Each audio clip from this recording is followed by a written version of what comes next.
La chronique physiothérapie est une présentation d'Accès Physio, médecine du sport. Ayez accès à la même qualité de soins à laquelle ont droit les athlètes de haut niveau. On est avec Stéphane Fournier de chez Accès Physio pour les prochaines minutes pour parler du travail d'un thérapeute derrière le banc d'un joueur. Stéphane, on se met dans une situation où un joueur subit une blessure, soit une nouvelle ou une ancienne blessure qui revient au cours d'un match. Parfois, certaines équipes ont la chance d'avoir un thérapeute derrière le banc. Parfois, c'est l'entraîneur seulement qui va faire ce travail-là. Quelles sont les clés dès que la blessure survient, selon toi, derrière le banc? Bien, c'est sûr, c'est prendre en charge le joueur. Aller le voir, on a vu ce qui s'est passé sur la glace, et puis il faut intervenir, le prendre en charge. Moi, j'ai envie de te demander, Jasmin, tout de suite, selon toi, la douleur, c'est un ennemi ou un allié? Bien, j'ai l'impression que ça peut être un ennemi dans la mesure où c'est pas plaisant d'avoir de la douleur. Est-ce que ça serait ta réponse? Bien, je vois que c'est pas facile à répondre à cette question-là. Bien, pour un physiothérapeute, la douleur, c'est un allié. Moi, ça me permet de quantifier la gravité de la blessure, où le joueur en est. Alors, pour nous, la douleur nous permet de monitorer ça. Dans un instant, je vais te parler de cette échelle de douleur de 0 à 10 qu'on aime utiliser derrière le banc.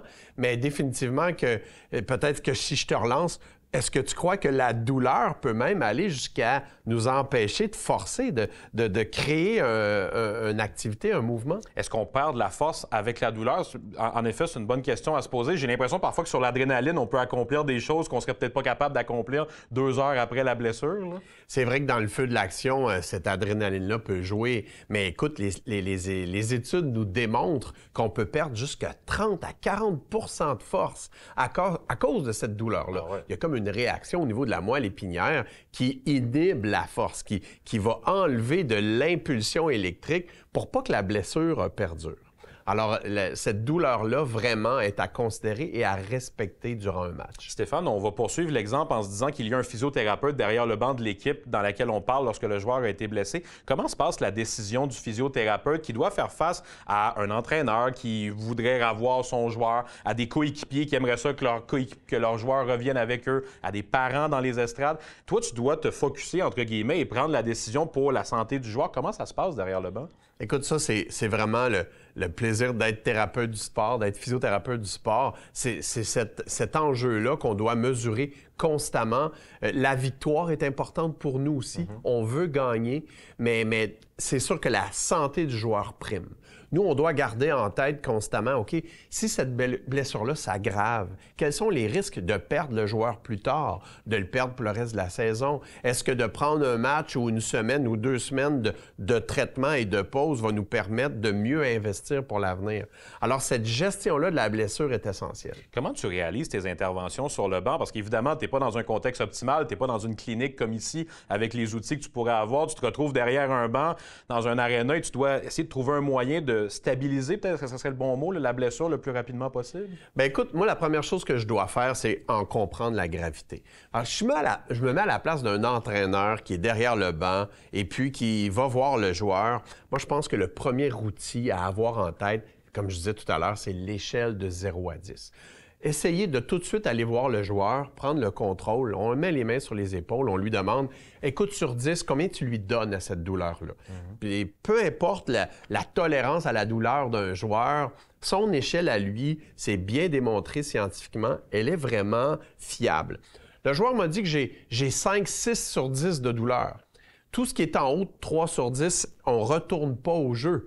Alors, je vais, OK, prends du temps, je peux peut-être te mettre une glace, repose-toi, je reviens te revoir dans quelques instants. La douleur demeure à 5, 6 sur 10.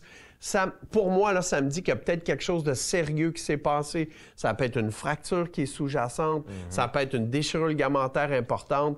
Quand la douleur ne veut pas descendre en intensité, c'est plus grave. Fait que quand je suis à 0, 3 sur 10, 0 sur 10, bien sûr, ça va bien. Mais quand je suis à 1, 2, 3, je peux faire quelques tests, vérifier si la force est là en faisant résister, vérifier l'amplitude de mouvement, voir si le joueur peut retourner. Il peut même, entre 2 arrêts de jeu, retourner sur la glace, voir si ça va pas. Fait que je vais faire quelques petits tests comme ça et établir mes critères de retour au jeu, voir si le joueur peut retourner. Stéphane, dans le contexte où le match survient un samedi soir, par exemple, et que la clinique de physiothérapie est fermée après le match, quels seraient les conseils que tu donnerais en terminant aux jeunes pour passer la première nuit avant le lendemain de se rendre en physiothérapie? Ça, c'est une bonne question, Jasmin. Si la douleur est grave, hein, si c'est intense, ça ne veut pas s'en aller, le joueur, le jeune témoigne énormément d'inconfort, on va à l'urgence. On ne prend pas de chance. On va à l'urgence la plus proche, s'assurer peut-être qu'il faut prendre une radiographie. Le médecin à l'urgence va déterminer si on peut attendre à voir notre médecin de famille ou voir notre physiothérapeute le lundi matin. Mais en cas de blessure grave, on ne prend pas de chance. Merci beaucoup, Stéphane. Plaisir.